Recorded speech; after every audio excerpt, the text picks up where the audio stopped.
Hello and welcome for this new interview series, number three of success crisis, new success.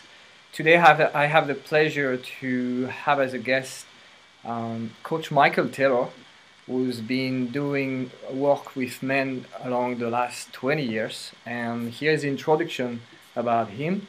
Coach Michael Taylor is irrepressible optimistic with a passion for the impossible, who coaches men to live extraordinary lives. And for having watched, since I know you for the last 2 weeks, I would say, for having watched your videos and some of the videos and some of the contents you put online, it seems like you're really dedicated. And I heard that you wrote 3 books. You have your radio show and your TV show called A New Conversation with Men in Houston, where you live. So I'm very pleased to have you here today. Thank you.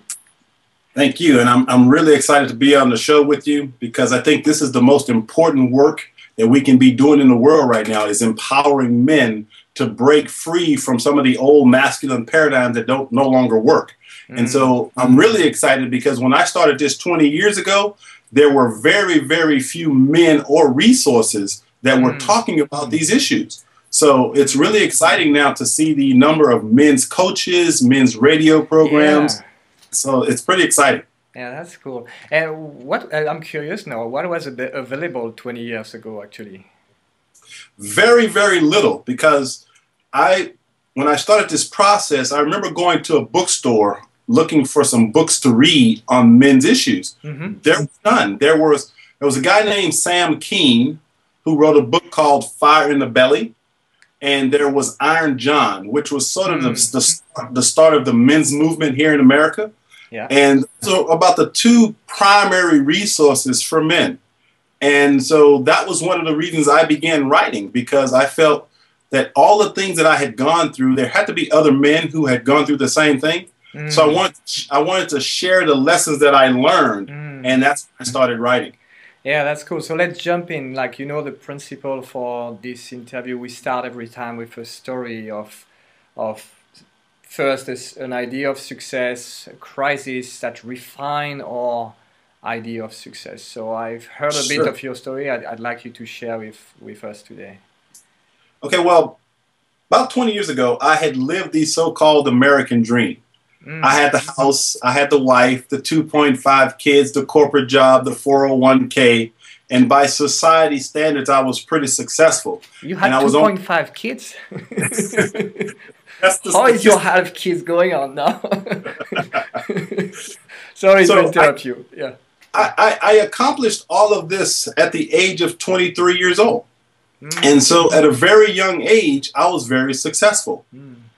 But within about a 6-year time frame, I went through a divorce, a bankruptcy, a foreclosure, basically lost everything, went through a really deep, deep state of depression, trying to figure out what the heck had happened because my dream had turned into a nightmare.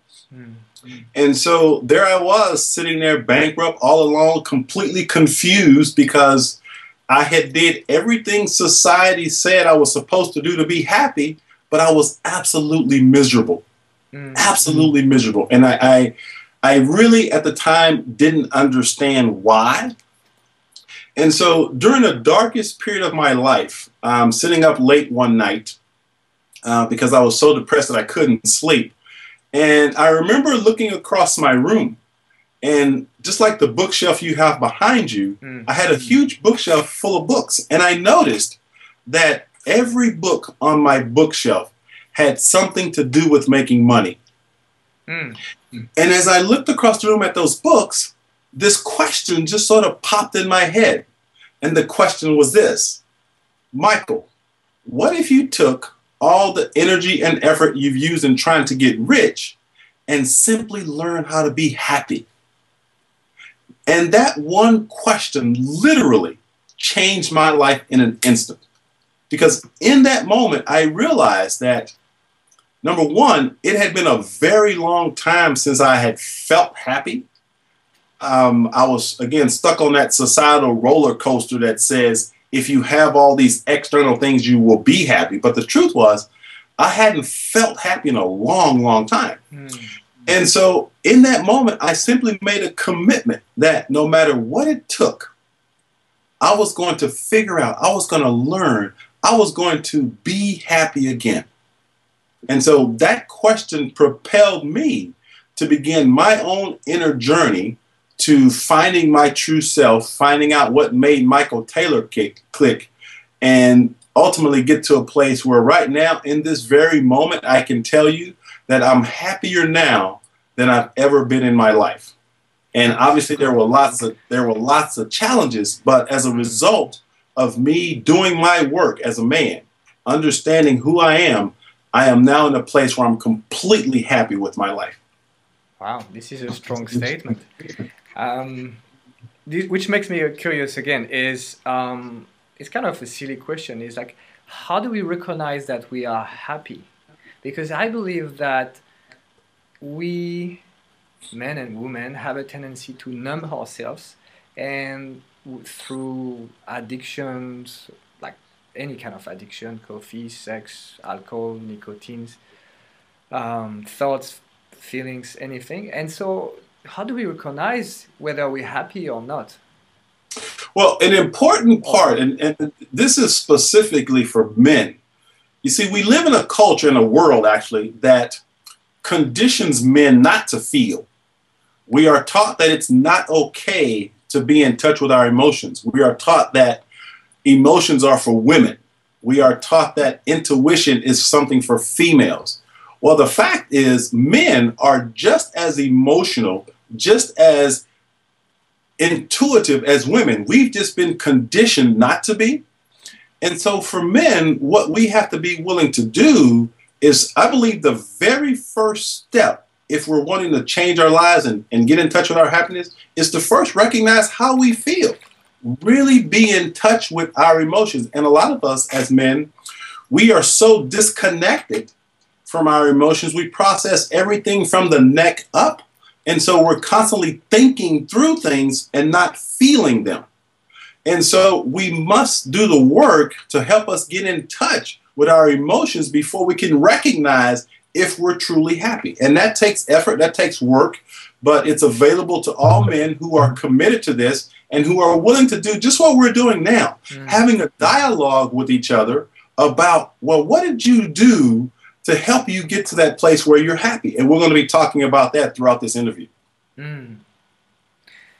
Yeah, I'm thinking now again about the guy who's, as you said, neck up in his mind, and he hears you saying that, okay, the first thing is to feel, and it might seem a bit scary, I think.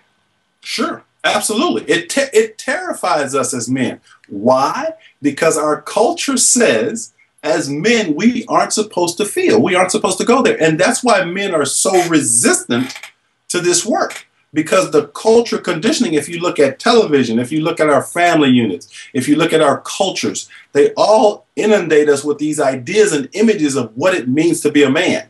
And so in my book, A New Conversation with Men, I wrote what I call the 5 illusions of manhood. And let me share those 5 illusions, because I think they'll give you some insights on why we as men struggle. Insight, or illusion number 1. This illusion says, to be a man, you must be non-emotional and disconnected. See, that is an illusion that has been perpetuated throughout our society since the beginning of time. That's illusion number 1. Illusion number 2 is, to be a man, you must use sexual conquest as a gauge for manhood. Okay, let me say that again. To be a man, you must use sexual conquest as a gauge for manhood. This is one of the things that drives a lot of negative male behavior. We think that to validate ourselves, we have to sleep with as many women as possible. Illusion number 3 is, to be a man, you must have money and material possessions. Okay? It says that if you don't have stuff, then you're not really a man. That's number 3. Number four is to be a man, you must have titles, positions, and power. Mm. Okay? And then illusion number five is that you must constantly compete and try to outdo other men. So if you look at those five illusions, because that's just what they are, they're illusions that as men we buy into. Yeah. We accept them as fact, as truth. And so we wonder why we're so unhappy is number one, we're disconnected from our emotions. Number two, we think that we're supposed to sleep with as many women as possible, and we use sex and we use sex as a gauge for our success and as being men. And then we're always thinking that we got to have all the stuff, okay? And then we think that if we don't have positions, we're less than men. And we also think that we're supposed to constantly compete against each other. Those five illusions drive a lot of our negative behaviors. And so when we begin doing this work, what we start doing is we start waking up from those illusions. And when we wake up from those illusions, then we get connected to who we really are. Well, that's cool. I can certainly relate to some of them more some than others. And yeah, I've been through each of them, I think. Yeah. Again, when we have this conversation, and this is what's wonderful about what you're doing and what I do, is that these issues affect men of all ethnicities, all nationalities, all ages, all religions. It's about masculinity. Yeah. It's about men being willing to really look at the male cultural conditioning, irregardless of what culture you're from. Because as men, we all really have the same issues. We all struggle with the same issues. Don't you feel in certain culture, though, there are more than others of these things? I mean, I'm sure certain culture men are more emotional, for instance, you know, and some the money is less important. I think for French and American culture there are many similitudes, right? But the money idea is different in men and in France and US. Yes, I think in US is something that people are happy about, but that's an idea that I have and proud about, and people try to help each other to get money. It's like, oh, you get more money, cool. How can we do this? In France, has a tendency is how come this guy gets so much money? It's not so cool, you know. Yeah. But I think it's cultural conditionings, as you said, from. Sure. I mean, obviously, you'll have certain cultures, like, Eastern cultures that put most emphasis on spirituality versus external things, which is a good thing.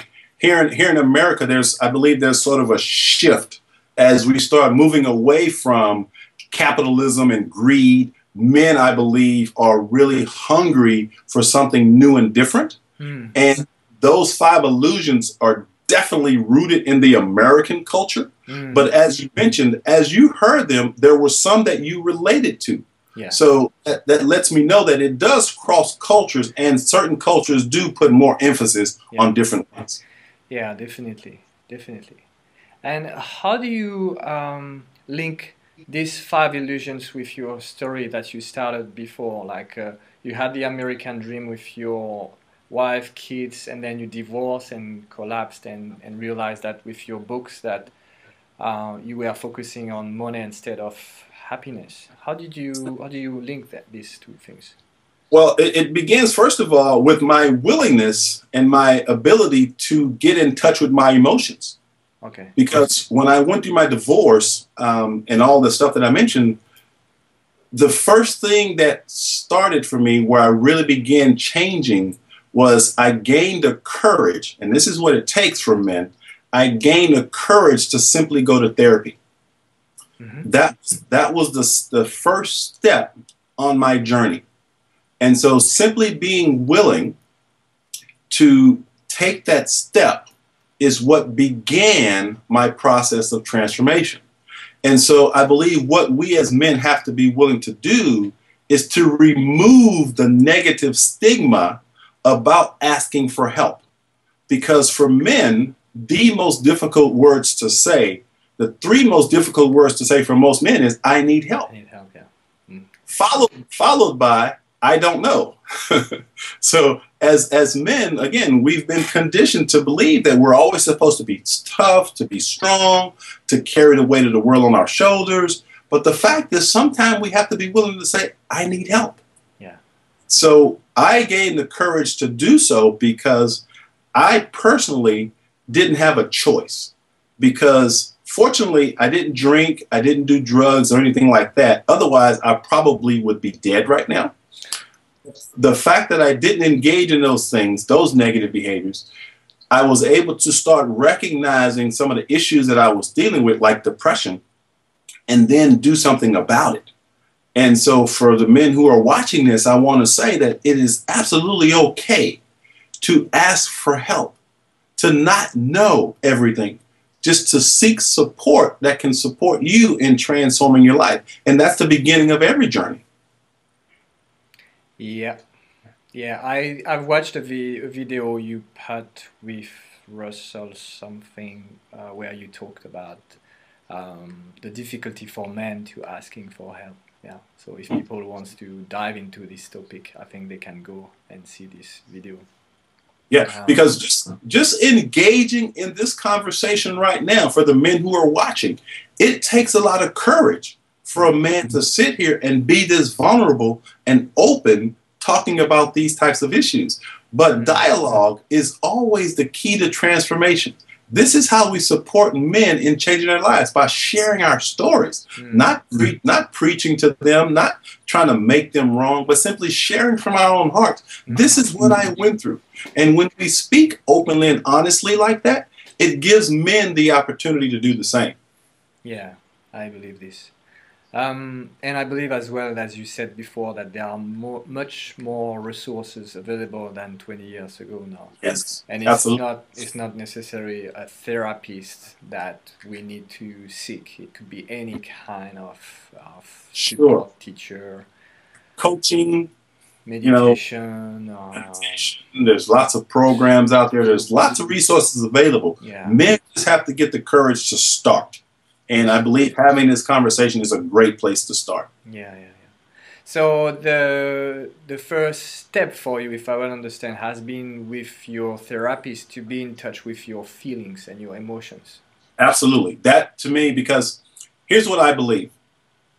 As men especially, we must learn to make peace with our past. Okay? A lot of us will not discuss this, but it's important to recognize that events from our childhood, if not resolved and healed, will affect our lives today. And so a lot of men are afraid to talk about these issues, and they say, well, that happened a long time ago. It's not affecting me now. The truth is, subconsciously, it is. And so we must be willing to make peace with any, especially emotionally traumatic experiences that we may have had early in our lives. Because if we don't, it will sabotage our future. It will sabotage our present moment. It's important that we do the work that allows us to truly connect with the source of our pain. Because see, there's really only two things that will cause a man to change. Number one is pain. The overwhelming majority of men will not change until they get into so much pain that they have no choice. Okay? Yeah. Secondly, the thing that'll challenge a man to change is that what I call divine discontent. There's that internal feeling, that knowing that something's just not right. And we may not understand it, but it's an inner feeling, an inner knowing that my life just, you may have the house, the wife, the car, you may have all the stuff, but there's something gnawing at your soul. Yeah. So that divine discontent just to change. But my point here is that pain is the one thing that really drives our behavior. For example, let me give you an example from my own life. Yes, please. See, when I was a kid, I was in a very, very abusive, traumatic childhood. So what I did was I created coping mechanisms to deal with that pain. So I became very smart. I became a nice guy, always trying to meet other people's approval. So those were my strategies that I used to try to deal with all the pain that I went through. So what happens is, as long as I'm driven by that pain, then I'm sitting up here accomplishing all these things in my life because I wanted other people to like me. Yeah. I wanted to get other people's approval. So I was driven by this really sort of sense of shame inside. Mm. So that if I had all these external things, then people would like me and I'd be somebody, right? Mm. It wasn't until I started doing my emotional work that I realized that what was really driving my behavior was those negative feelings of shame. And so I had to be willing to look at that, to investigate that, to feel that and heal that before I could move forward. And I believe that's what a lot of men skip over, because what we do is we read all the books, we may listen to the audio programs, which is all going on up here. Mm. But until we deal with the heart, yeah, until we deal with the energy, the feelings inside, we don't really change. So we got to be willing to go deep to really transform. Wow. Thank you. Yeah, it's very clear. It's very clear. Yeah. I'm feeling now again like this idea of the man who arrives and listen to you and hear you so clear about what needs to happen for them to change. Yeah. But see, what you're doing, Benoit, whether you realize it or not, is see, you've awakened to that part of yourself that wants to be free, that wants to be happy. So obviously you've done some work. I can tell just by talking to you, you've done some work, which is great, because the amazing thing that happens is when we really do the work inside, there's a part of us that wants to share it with other people. Yeah. There's a part of us that says, how can I support others in possibly dealing with some of the same issues that I'm dealing with? And so what you end up doing is you start finding your true purpose in life. Yeah, yeah, exactly. It feels to me that the contribution to others come after the contribution for ourselves. Yes, and it all begins with us. Yeah, and until if I come back a bit to my experience, and I'm happy to hear about yours, is that until I realized that I was not doing things for me first, I was not nurturing me first, then I couldn't really be clear about what I really want. And it seems to me that that's what you were saying in your story as well. Like first, you were following the dream of the society because you were not really nurturing all of you. And you were compensating with this shame that works deep within in your unconscious. And so, yeah, the idea of this work, as I hear you, is that when we become clear and clean inside and conscious as much as we can, because this is a work in progress throughout our whole life, then we can not only be happy with ourselves, but we can start to contribute. And that makes us even more happy, and that engages us in a virtuous circle. Right. But see, you touched on probably one of the most important words that we can have in this conversation, and that word is nurturing. Mm. You see, from a male perspective, that's almost a feminine word. Yeah, I can when you think about nurturing, see, a lot of men get real resistant to that idea. But the fact remains that as men, we have to be comfortable nurturing ourselves. We have to understand what that really is and how to do that. And that's emotional work.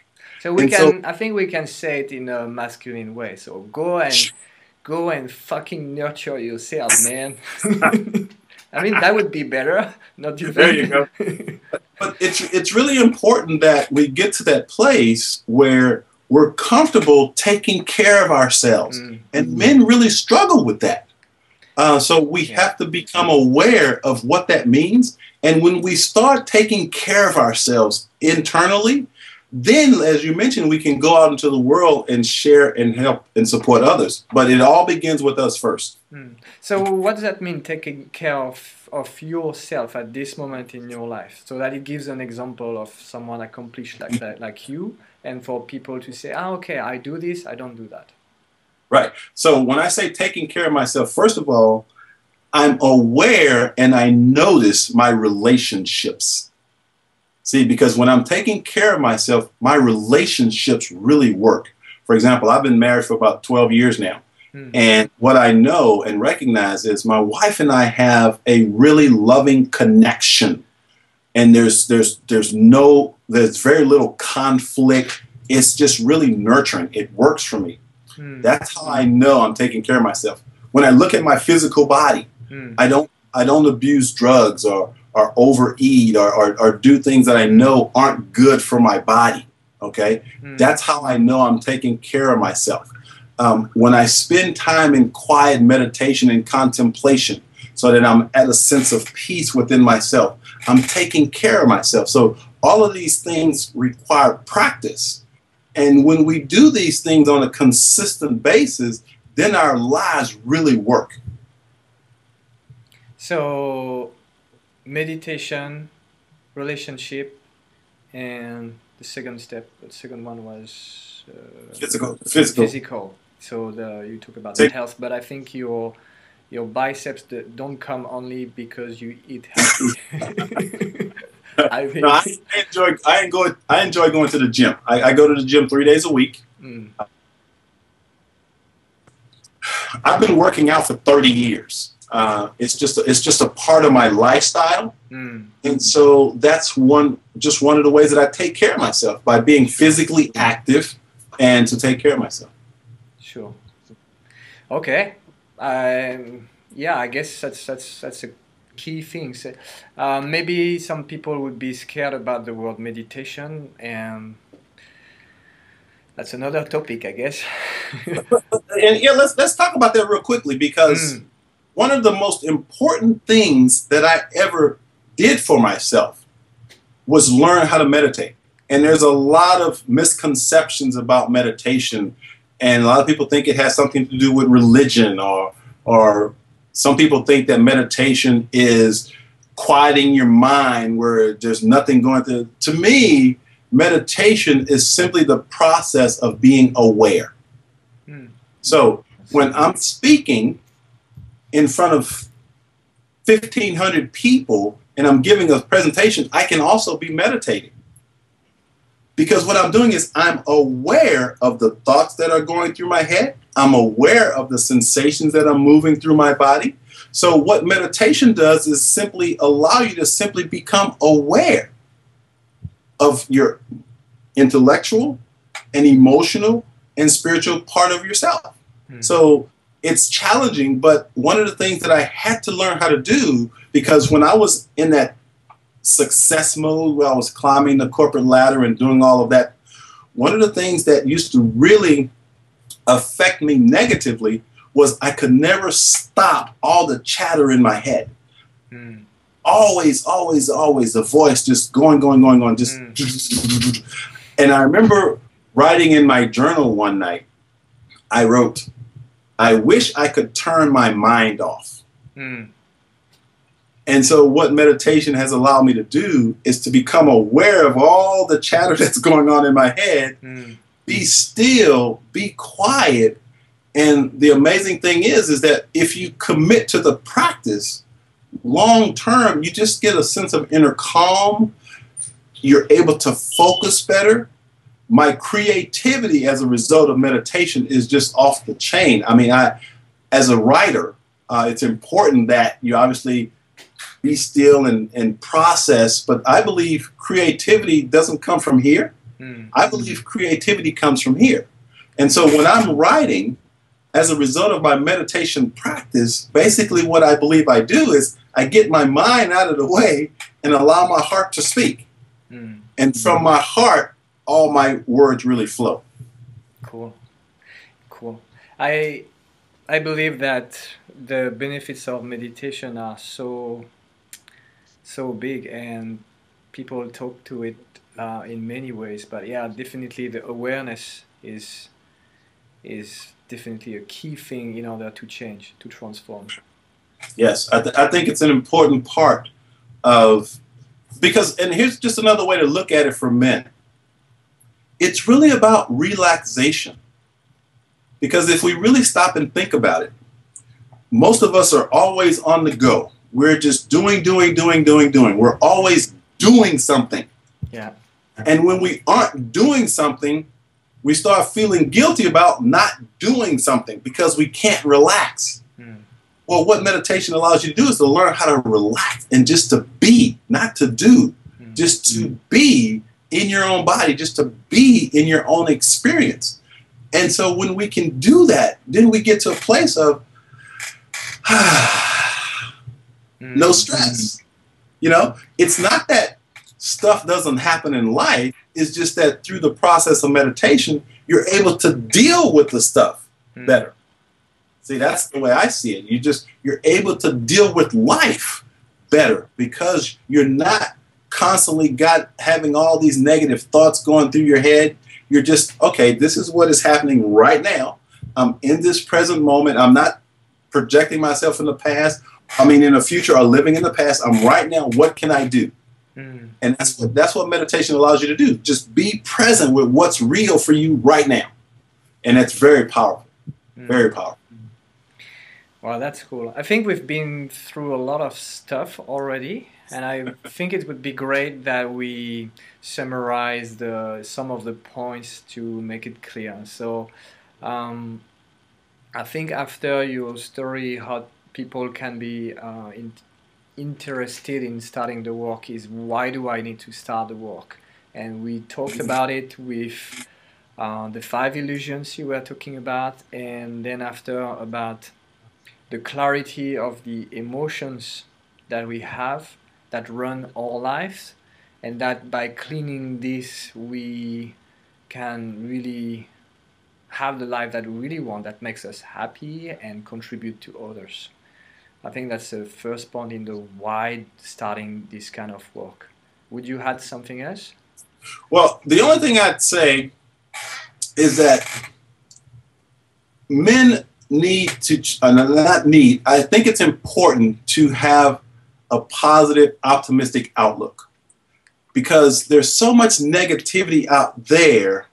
It's difficult sometimes to feel positive because it just looks like the world's in chaos. And for men, I think it's important that we understand that optimism and joy and passion are part of our nature. And it's available to us, but we have to disconnect from the external world. So what we're talking about through this whole conversation is, how do we connect to our inner world? Because when we connect to our inner world, then we can be at peace, then we can be happy, and we can accomplish all the things that we want to accomplish. There's nothing wrong with making money. There's nothing wrong with having stuff. There's nothing wrong with those things, but not at the expense of your soul. Yeah. So if we do the inner work, we can, and I believe it's possible, we can have it all. Yep. It's possible. It takes a lot of courage, I would say, and absolutely. dedication, and looking at ourselves again and again and doing it again. Don't believe that it's finished and then we did it once and it's over. It's there's no quick fixes. See, and we live in a culture that says instant gratification. If I just do this, then all of a sudden my life works. Well, I believe life is a process. And we simply have to engage in the process. And the process we should engage in is the process of self-growth, self-understanding, self-transformation. And it could be fun, you know? It's a lot of fun. When we do the work, there's nothing better. It's great. Exactly. Okay, so this is we talk about the why here and the how as well. So what would be the first step, in your opinion, with what we talked about it already, but for these men to start? Where do they start? The first step I say is to make peace with your past. Ask yourself, are there certain things that you remember in your life that may be keeping you from being who you really are? And like I said, it's challenging and it's difficult, but we have to be willing, because we talk about, or for those who are listening, I'm sure they may have seen the metaphor of the iceberg. Whereas when we start talking about our conscious mind and subconscious mind, well, when you look at an iceberg, you got a small portion on top, but the majority of the iceberg is below the surface. Well, the part below the surface is like the subconscious mind. The part above the water is the conscious mind. Well, until we go down to the subconscious and get rid of all the negative beliefs we have about ourselves, all the unhealed hurts about ourselves, until we go down and change that, our lives really don't change. It becomes a temporary conscious thinking process. For example, if you've ever gone to a motivational seminar, you go to the seminar and you're motivated for about a day, and then you revert back to the same way you were before the motivation happened. Well, that's because you did it on a conscious level. You thought about what the guy said. Yeah. You felt good temporarily, but you didn't do the subconscious work. The subconscious work is where you transform, and I believe it's important for men to be willing to do that. Yeah. Now the challenge that goes with it is like, can I do it by myself? No. Yeah. You cannot do this work by yourself. And for those who are listening, if you have some resistance to thinking that you can do this by yourself, that's part of the male conditioning. You must engage with other people. There's a guy named John Bradshaw who wrote an amazing book called Healing the Shame That Binds Us. And he said this, he said, in order to heal, you must create an interpersonal bridge with another human being. And so in essence, what he's saying is, in order for us to heal our hearts, we have to be willing to look in the face of another person and share from our hearts. That's when true healing takes place. But if we're just sitting in front of our computer or just reading a book, trying to figure it out in our heads, we truly won't change. We have to be willing to get to the heart. And to get to the heart, we have to share our hearts with others. Yeah. Yeah, I truly believe that it's essential as well. And that's why we do this work. Cannot be more honest than this. Yes. Though writing might be helpful also to not be so much in the brain, but writing to ourselves in journal helps us to be aware of what's going on inside as well. And yet, for the true transformation, we all need support at every moment of our lives. Yes, yes. And you touched on an important part. Journaling is a powerful process to help us uncover some of the subconscious stuff that we're dealing with. And so, yes, that's an important piece. But in my experience, for example, in participating in men's group for many, many years, that's where the real transformation happens. Well, fantastic, fantastic. I think it's very clear. Thank you for bringing such clarity and such authenticity and strength. I think it's I think as men, we all need role models, and I think you inspire this. At least you inspire me, and I hope you inspire many other men to do this kind of work. And maybe we can think of not this work like a work, but something meaningful for ourselves, something fun, something that makes us happy, and that would be already a shift in kind of consciousness. Yes. So thank you very much. A lot of gratitude for this moment with you. How can people reach you? I think it would be great for people to reach you as well. So sure. If you go to CoachMichaelTaylor.com, that's CoachMichaelTaylor.com, and I'd also like to extend a free gift to the men who listen to you. If you go to my site and you go to my store, there's an ebook of A New Conversation with Men. I'd love to give that free to your audience. So all they have to do is when they go to the site, click on the ebook, A New Conversation with Men. When they get to the shopping cart, just put in the word happy, HAPPY, in the coupon code, and they'll get the ebook for free. That's awesome. That's awesome. And good marketing at the same time. Very good. Thank you, Michael. It's been awesome to have this moment with you. I'm so happy. Thank you, Benoit. Glad we connected. Yes.